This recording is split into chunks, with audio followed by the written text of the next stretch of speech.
جو ریڈیو صدائے حریت جموں کشمیر ہے پیش خدمت ہے خصوصی اپڈیٹ۔ غیر قانونی طور پر نظر بند حریت رہنما الطاف احمد شاہ کی تی روا شاہ نے ایک ٹویٹ میں تہاڑ جیل دہلی میں اپنا نظر بند والد کی صحت پر سخت خفگی کو اظہار کیا ہے۔ روا شاہ نے اپنی ٹویٹ میں انکشاف کیا ہے کہ تہاڑ جیل کے اندر ہر دن کٹ 2 قیدی کرونا وائرس سے موت کو شکار ہو رہی ہے اور ہون تک 250 سے زیادہ قیدیاں میں کرونا ٹیسٹ مثبت پایا گیا ہے۔ تحریک حریت جموں کشمیر کا چیئرمین اور سینئر حریت رہنما محمد اشرف صحرائی کی حراستی موت اس گل کو واضح ثبوت ہے کہ بھارتی جیلوں میں کشمیری نظر بنداں کی زندگی خطرہ میں پی گئی ہیں۔ بھارتی جیلوں میں بھیڑ اور بڑا پیمانہ ور قیدیاں میں کرونا انفیکشن نے مقبوضہ کشمیر میں لوکاں نہ کشمیری سیاسی نظر بنداں کی حفاظت صحت اور سلامتی کا بارہ میں خوفزدہ کر دیتا ہے۔ بھارتی جیلوں دے مسلسل ایسی اطلاعات موصول ہو رہی ہیں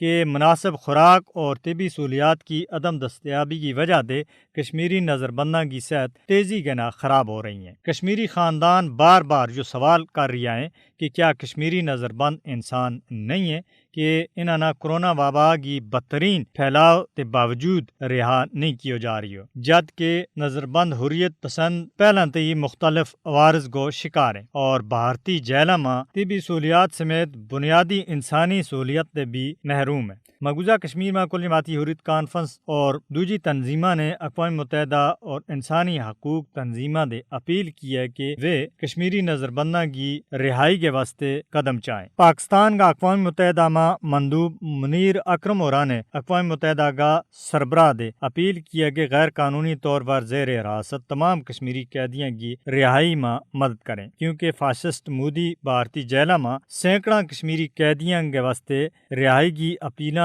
مسلسل نظر انداز کر رہا ہے۔ اس وقت انسانی حقوق کی عالمی تنظیموں کی ہی ذمہ داری بنے کہ وہ بھارتی حکومت پر دباؤ سٹیں کہ وہ غیر قانونی طور پر نظر بند کشمیری قیدیاں نہ کورونا کا تناظر میں فوری طور پر رہا کریں۔ بھارتی جیلوں میں قید کشمیری نظر بند پہلے سے ہی مختلف عوارض میں مبتلا ہیں اور انہاں بنیادی طبی سہولیات سے بھی محروم رکھے گیا ہے، جڑو کہ قیدیاں کا بین الاقوامی قوانین کی سراسر خلاف ورزی ہے۔ حالیہ دنوں میں جد کورونا وبا نے خطرناک صورتحال پیدا کر دیتی ہے اور بھارت میں کورونا دے مرن والاں کی واسطے شمشان گھاٹاں اور قبراں کی جگہ گھٹ پہ رہی ہیں اور کورونا متاثرین سڑکوں کے اوپر دم توڑ رہا ہے۔ اس وجہ دے مقبوضہ علاقہ دے سیاسی نظر بنداں کی بھارتی جیلوں میں منتقلی انتہا درجہ کی شفافیت اور انتقام گیری ہے۔ مودی حکومت کشمیریوں کا سیاسی استحصال کر رہی ہے اور کشمیریوں کی بھارتی جیلوں میں منتقلی